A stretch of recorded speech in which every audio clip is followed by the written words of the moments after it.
So are we going to buy or sell Steph Castle? Is he shaping up to be the guard of the rebuild?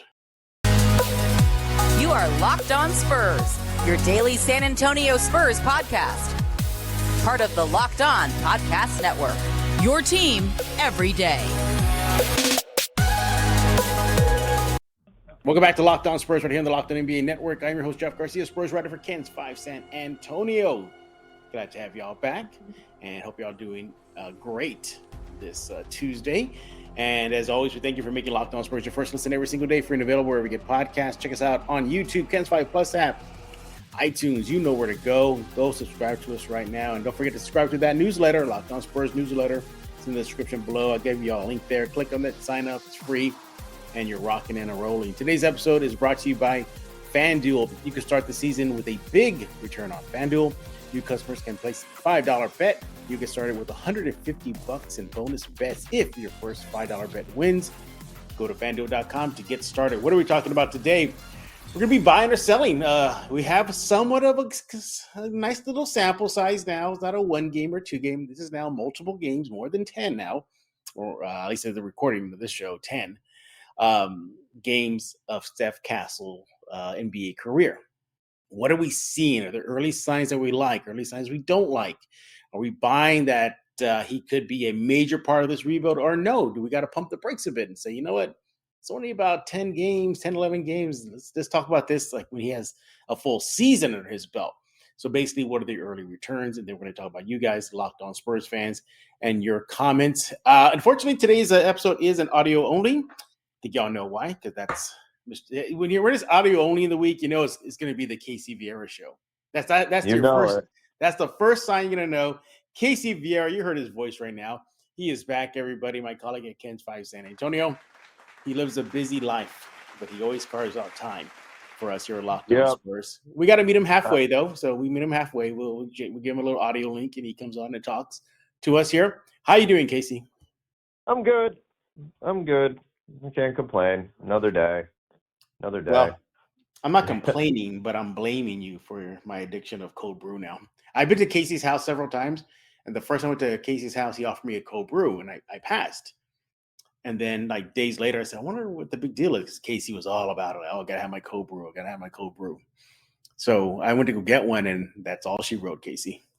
You know, and I feel like I'm a step behind right now because I didn't have the cold brew. Casey's kind of a bit under the gun right now. He has to get to work, so we're gonna get his show going.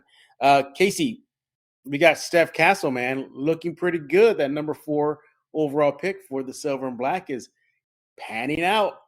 From the scoring, from the poise, from his temperament, his assist.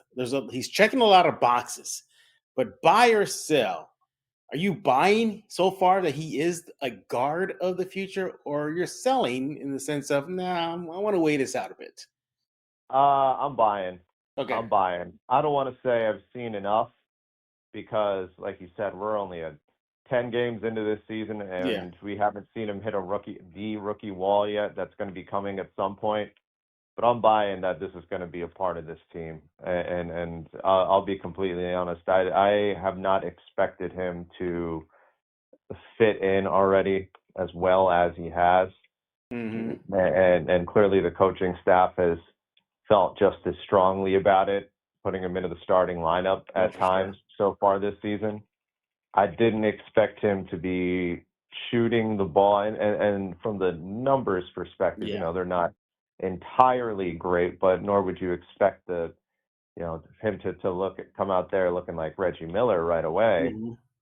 But I feel like watching him out there on the floor, he looks confident. He plays in the system. He plays offensively, fits fluid into the system right now, or as fluid as you can be, because I know the offense is a work in progress for the time being. But I've been very impressed, without a doubt. Yeah. And that's all before we even talk about the most impressive part of his game, which has been the defense. And that it's become very evident that so far, again, 10 games into the season, he looks like one of the front runners, one of the candidates that's potentially Yeah, there to be, be that rookie of rookie the of year. the Yeah. year, if not a all rookie first team minimum. So I to answer your question, I'm very Yeah. high on how this first couple weeks have gone. Me too. Me too. Right now, as far as the Roy chase, I got Edie ahead in my book. Edie is just fitting in very well with Memphis. But like you said, there are all these rookies going to hit the wall. We'll see how they fare once they smack their face into that wall. Because look, it even happened to Victor. It happened to a lot of rookies. It's going to happen to Castle. But let's go over some of the numbers here. And again, let's just make it very clear, everybody. Casey and I were talking about Castle ahead of last night's game versus the Kings. So keep that in mind. 8.4 points per game, 2.5 rebounds, 2.5 assists, and 23 minutes per game. He started 3 games already so far. What stands out for me when I look at his stat sheet is turnovers. As of right now, he's only averaging about one turnover. That is great. And I had a chance to talk to Victor Wembanyama about Castle, and he told me that what more can you ask from a rookie? Basically, like what more can you ask? I mean, and he's right. What he's doing so far on the court for the Spurs is just eye-opening. From, I guess maybe it might be turning into one of his patented moves, Casey, where he does that hesitation under the basket to get the defender off balance and goes up for a layup. That seems to be his go-to move when he's penetrating. But let's focus on the shooting. To me, that's been the biggest surprise so far. 2-point percentage, 48%, 3-point field goal percentage at 37. That was the biggest knock of him heading into the draft, into the NBA. He seems to be kind of bucking that knock on him, saying like, hey, hold your thoughts here. I can shoot the ball decently. He's not great, but he's a lot better than what was advertised.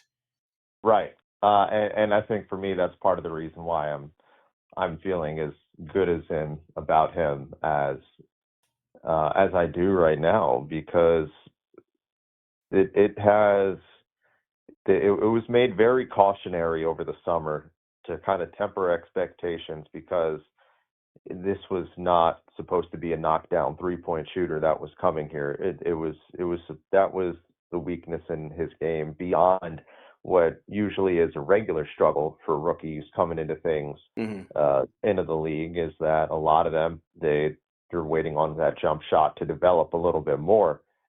He has looked the part, and from what you would expect. You were thinking, the way it was made out to be, this is a guy who was going to be a sub 30% 3-point shooter, and you were just kind of holding your breath every time he let loose from the perimeter. And you're not really doing that, because you're going in with reasonable expectations, or you should be, based off what we were told about him. And right there along with the defense, yeah, I'm with you. I've been just as much impressed about that. Oh, for sure. And I want to look at something a little bit more interesting here. Let's look at how the Spurs rely on him, coaching staff, in fourth quarters. He's in there with the big boys. If it's a tight game, Castle's out there. We saw that a couple of times already this season. If the game is kind of within striking distance, either they're down or they're up or whatever, he is out there. So I'm looking at pretty much a guy that has already just, and not only impressing fans and the coaching staff to throw him out there. Look, and what do you expect, Casey? He's a number 4 overall pick. He should be out there in those type of situations, and he's proving it. So I love what we're seeing out of that. Yeah, so if we're looking at fourth quarter averages, he's averaging about 4 points per game in the fourth period, giving you about a rebound and assist in 7.5 minutes on average in the fourth period. And this is what I like a lot. He's shooting about 42% from the field goal, for the 2-point range, I should say, 37% from the overall field goal, I should say, just either 3-point or inside the 3 line. So he is definitely doing it, man. And for a kid who's 19 years old, 19, to demonstrate that is just awesome to see. One word I keep on hearing a lot in the post-game chats about him with his teammates and Coach Mitch Johnson: poise and temperament. That is really standing out for me. But seriously, Casey, he can hit a 4-point play and win the game for the Spurs, and he'll probably walk away like, oh, okay, we won.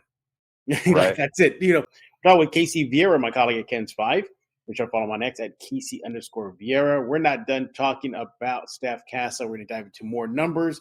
about the Spurs young guard, then getting to you guys, Locked On Spurs fans, and the comments you're leaving. But first, I want to talk to you about Mint Mobile. With big wireless providers, what you see is never what you get. Somewhere between the store and your first month's bill, the price you thought you were paying magically skyrockets. With Mint Mobile, you'll never have to worry about gotchas ever again. When Mint Mobile says $50 a month when you purchase a 3-month plan, they meet it. Say bye-bye to your overpriced wireless plans, jaw-dropping monthly bills, and unexpected overages. Mint Mobile is here to rescue you with premium wireless plans starting at $15 a month. All plans come with high-speed data and unlimited talk and text delivered on the nation's largest 5G network. Use your phone with any Mint Mobile plan and bring your phone number along with your existing contacts. Ditch overpriced wireless with Mint Mobile's deal and get 3 months of premium wireless service for $15 a month. Get this new customer offer right now with your 3-month premium wireless plan for just $15 a month. Go to mintmobile.com/LockedOnNBA. That's mintmobile.com/LockedOnNBA. Cut your wireless bill to $15 a month at mintmobile.com/LockedOnNBA. $45 upfront payment required, equivalent to $15 a month. New customers on first 3-month plan only. Speed slower above 40 GB on unlimited plan. Additional taxes, fees, and restrictions apply. See Mint Mobile for details.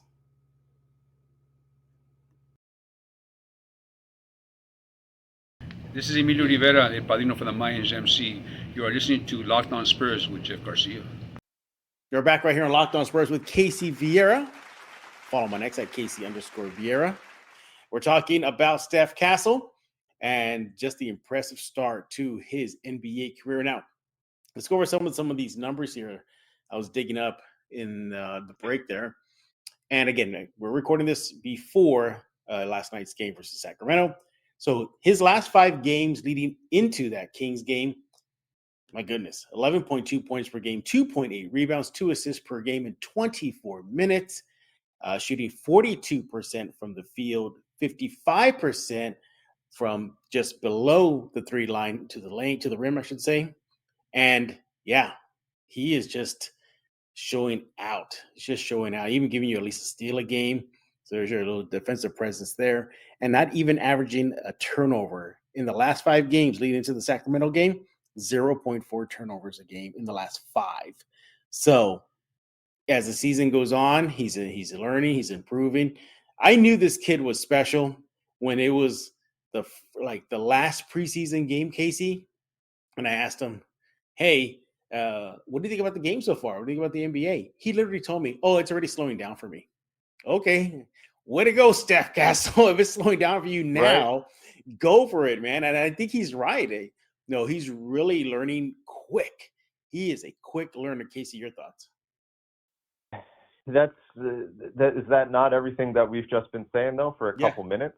Yeah, that's everything. And he's right. That's not entirely coach speak that he's just throwing at us. He looks the part of a guy who is having these types of minutes slow down in his favor, and it feels it's a testament, honestly, what it is to what Danny Hurley's got over there at UConn, and I think we're going to see expand that a little bit more in recent in years to come, I should say. It's really a testament to that, because these guys are coming in and looking the part, looking like winners, and that's exactly what he gives off. He looks like a guy who's confident. He looks like a guy who knows he can make an impact on the floor, and make an impact on the floor regularly, which he's been doing.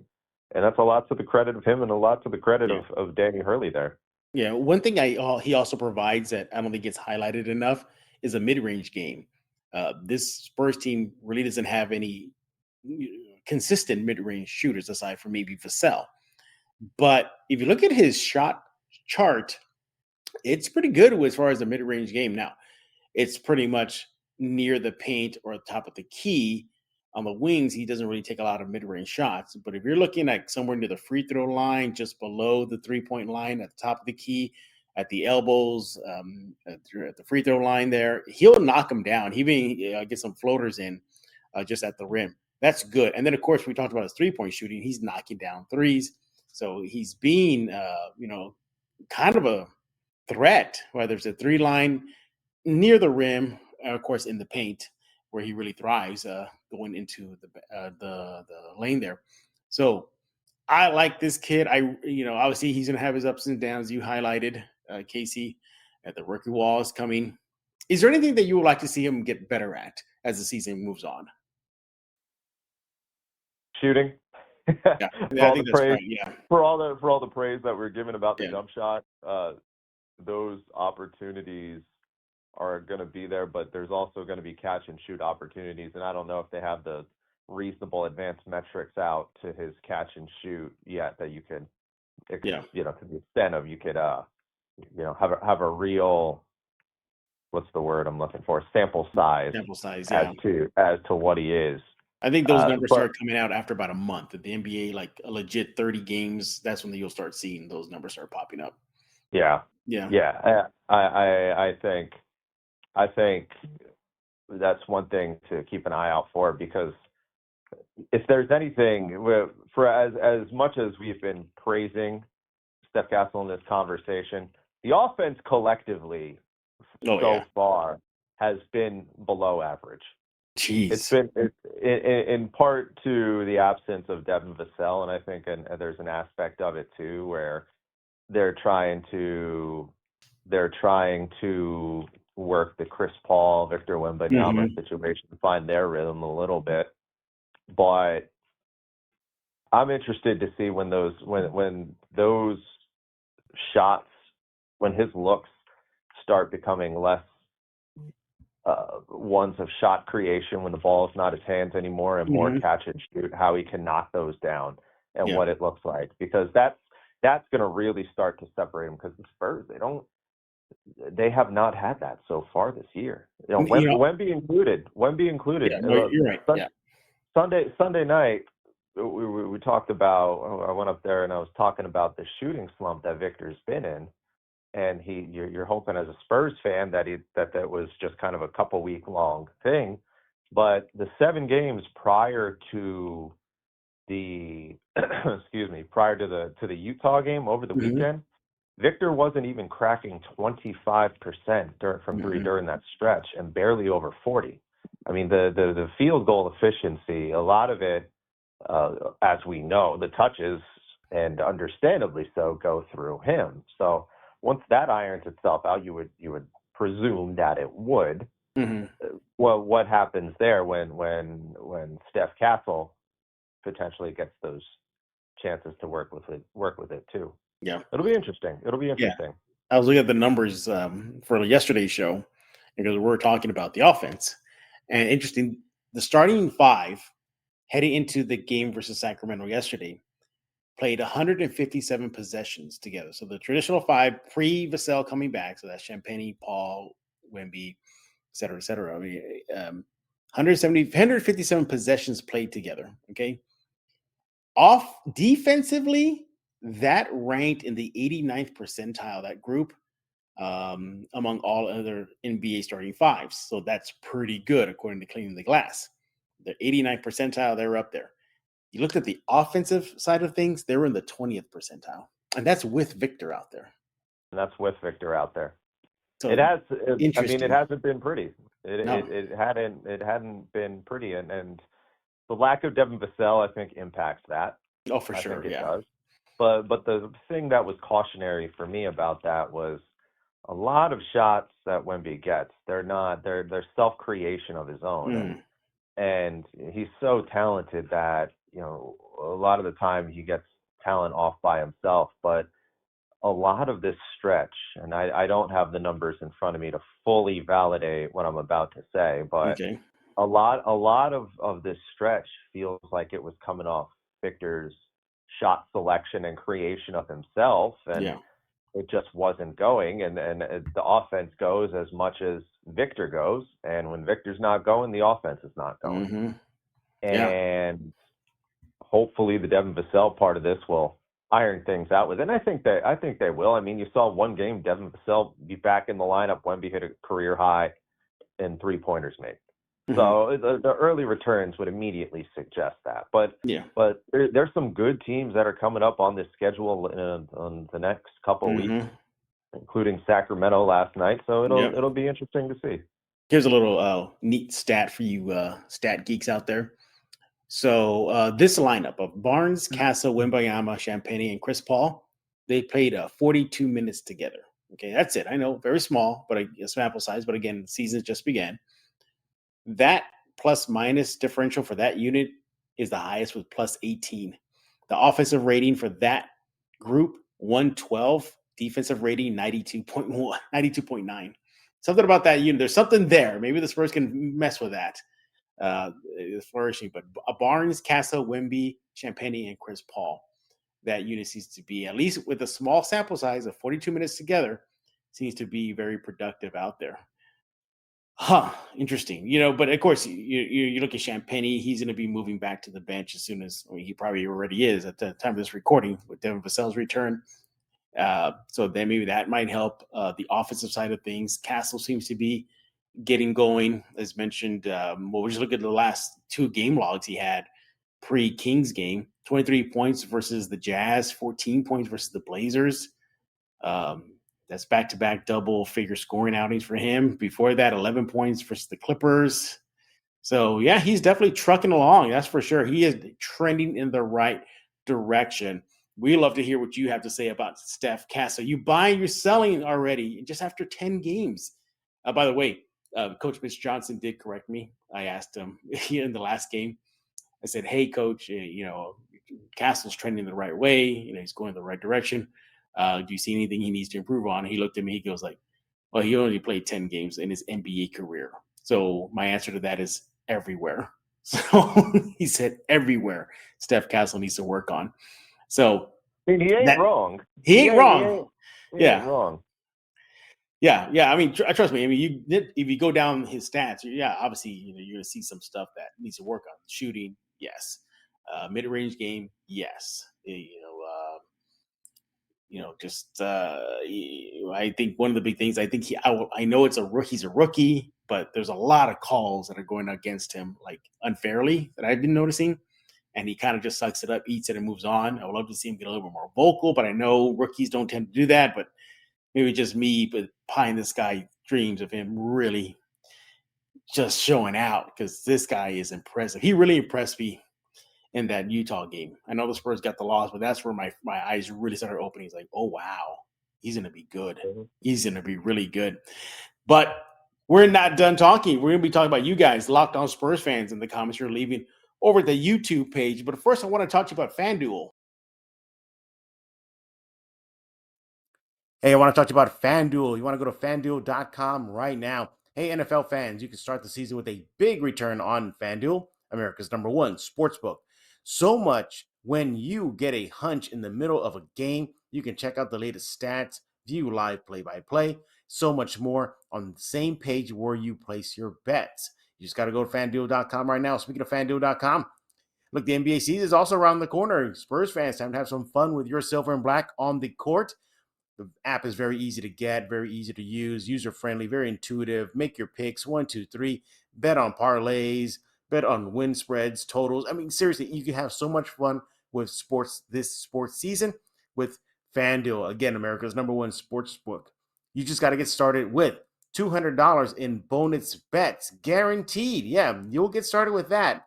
And when you place your first $5 bet, you'll get started with $200 in bonus bets guaranteed. Another reason why you got to go to FanDuel when you place your first $5 bet. That's FanDuel.com. Go to FanDuel.com right now, America's #1 sportsbook.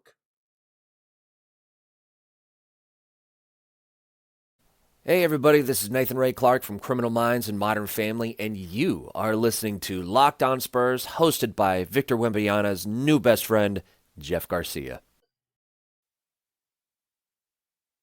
We're back right here on Locked On Spurs with Casey Viera, my colleague at Kens5 TV. Follow him on X at Casey_Viera. Check him out every weekend, holding down the sports desk on Kens5 TV. And now it's time to talk about you guys, Locked On Spurs fans, the comments you're leaving, and you guys are leaving tons of them. We appreciate it. So keep on subscribing, keep on checking out the Locked On Spurs YouTube page. All right, here we go. First comment is from, I'm sorry if I'm going to butcher this, but this is y'all's handles on YouTube, okay? It's from Y Kits Mandy. He puts a lot of Y's, or she puts a lot of Y's after Mandy. Is like 4 Y's. But he or she, or the fan says, once Pop retires, I know Mitch is going to take good care of the guys and be a great replacement for Pop. Obviously, that's kind of like the big elephant in the room right now, Pop and his future and his health right now. But putting that aside, let's say that was not even going to happen. He already said, okay, I'm going to retire, everybody, bye. You think Mitch likely is going to get the reins? Yeah. I agree with you. Yeah. I do. And unless this thing goes horribly awry and Victor and Mitch can't get on the same page, which I don't think is going to happen. Mm-hmm. I don't see why he wouldn't even not only get it, but also deserve or not get it just from the sake of deserving it. I mean, he's been around a reasonable amount of time. He understands it. They're clearly confident enough to, one, give it to him and stand by him. We saw it even before this stretch right here, having it pop up a couple times last year, obviously coaching the summer league team. I don't unless there is a dramatic shift in things here in his relationship with Victor, I don't see why he wouldn't get it. Yeah, I agree with you there. From summer league to, prior seasons filling in for Coach Pop when he was out a couple of games. They've invested a lot in him. Remember, he was part of Team USA, so he has a little more coaching chops with that. He was on the Austin Spurs coaching ranks there. And look, if they really didn't feel that he was, fit to take over the interim head coaching reins, you got Brett Brown. He wouldn't be doing it. He wouldn't be. Brett Brown be doing is right it there. Brett freaking Brown is on the roster, and they would have slid him in there. So for them to not do that and go with Mitch, I think that bodes well for his future, whether it's in San Antonio or not. If he parlays this into something else, good for him. He deserves it. And talk about filling big shoes right now. Interim head coach, and that's because you're being the interim for Popovich. That's a lot. And look, he's gonna have his ups and downs, just like players are. Technically, Casey, he's a rookie head coach. He's a rookie head coach right now, which is what we're seeing. So I think as much as fans want to exercise patience with the young guys, they're gonna have to exercise patience with a young coach. I think he's not even 40 yet, right? He's like 34 or something like that. Something like that. Mm-hmm. Yeah, something like that. Yeah, he's in his mid to late 30s. So this is a young guy out there. And I think his future is bright in the Spurs system and or the NBA. But yeah, Mitch, and just a great guy overall, really good guy. Very, very talkative. Gives you good answers in media sessions. So Mitch is doing a bang up job. All right, the next comment comes from, and by the way, is a nerd.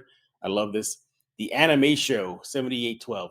Good pick there of a name, but he says, Casey, or she says, every time I am watching the Spurs, I am like, what the bleep Wemby doing in the corner? There's so that's kind of been the talk among Spurs fans right now is, why is Wemby in the corner? Why is he shooting threes? Stop taking threes. What do you make of all this? Are you liking what you're seeing as far as Wemby being more of a perimeter guy? No. Okay. No. I felt that and we talked about it before. I felt that the shot selection that we've seen from him so far, whether it be of his own doing or schematics, at times this year he hasn't looked comfortable with what was with what was happening. At times it's looked like he's pressing a little bit and forcing shots. He doesn't look like, or hasn't. We don't know what's going on with the Sacramento game. I mean, over the weekend, it was the contrary. He looked good and comfortable about the Jazz, and maybe that continues into the Sacramento game. But from the larger sample size of what we've seen, it to a lesser extent, it looks like a little bit of a. It does not entirely look like the Victor that we saw last year. Yeah. And I think that'll ultimately iron itself back out. I think he's too talented for it to not have it, and he's understands the game too much to understand that this or not adapt to what it may or may not be. I'm very confident that's going to be the case, and I think the numbers kind of indicate it too. You know, I threw it at you right there. You know, a little bit earlier. I mean, the numbers hadn't been great prior to that Utah game. So we'll see. I mean, there is an element of it is getting adjusted with new teammates. There is a big element of it playing without the number 2 scorer in Devin Vassell. Now you would think that normalcy is kind of set in a little bit and a chance for for all this to level out and get back to normal. But we'll see.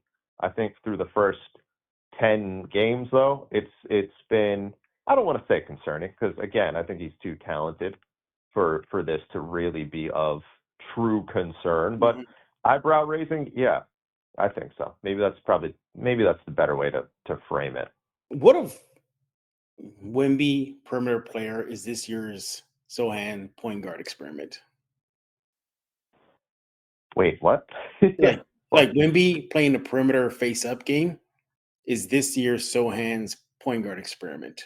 Like, what if this is the new experiment they're doing? That's how I'm seeing it, because when you have Dylan Brooks on you or Lou Dort on you, Wemby, shouldn't it be difficult for a Chris Paul to put you in the right position to tower over him near the rim and then go to work? Now, I know, look, you and I are not out there. We don't know what it's like to have another human being, no matter how tall you are, just pushing and shoving you. But, you just get frustrated because he's the tallest guy out there with that massive wingspan. I don't know. Maybe they want him maybe looking like a David Robinson. David Robinson was a face-up big man back in the day. What if that's what they're going for? Pop's been there with D-Rob. He wants to see if that works.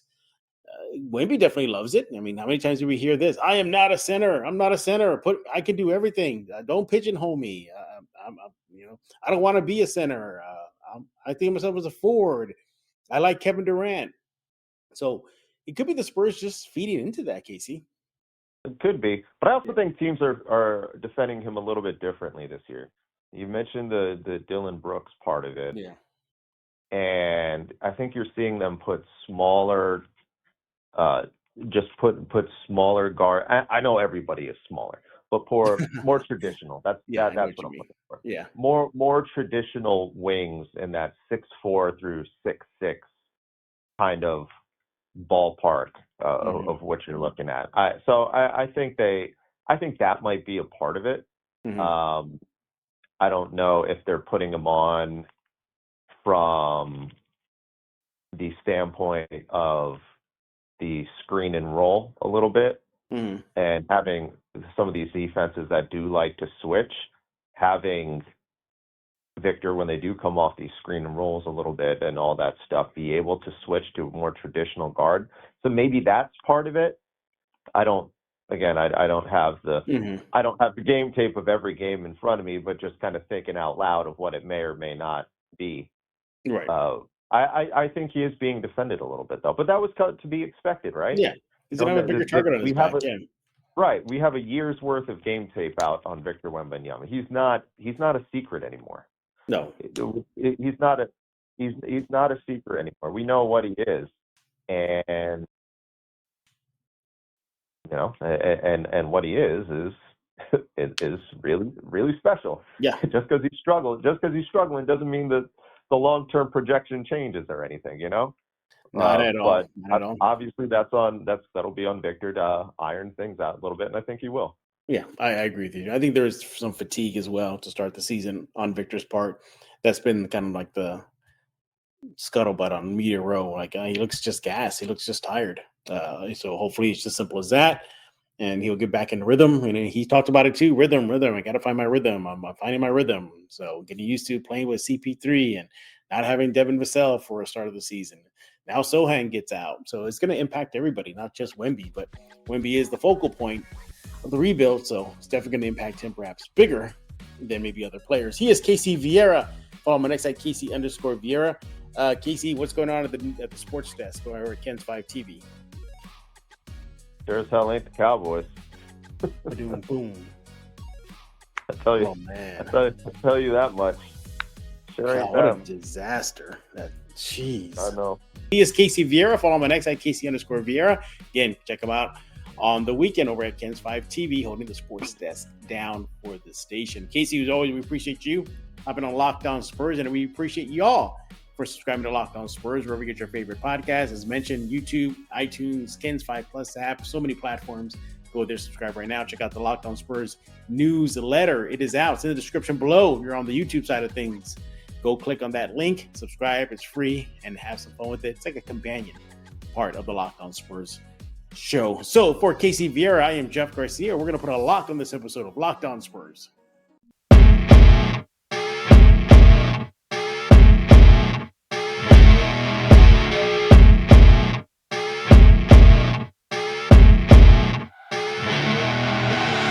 I see her rolling up, Uber black Cadillac, high heel boots and a sexy body full of tats. Baby's bad, oh baby's hella bad. After her there ain't no coming back. Wanna take a run at that. I think she's feeling me, turn it up a few degrees. My imagination of her body gets the best of me. Oh gosh, she's such a tease, bitten lips, bruised knees. I'm addicted to her, need her touching me, cause she got a bad little waist and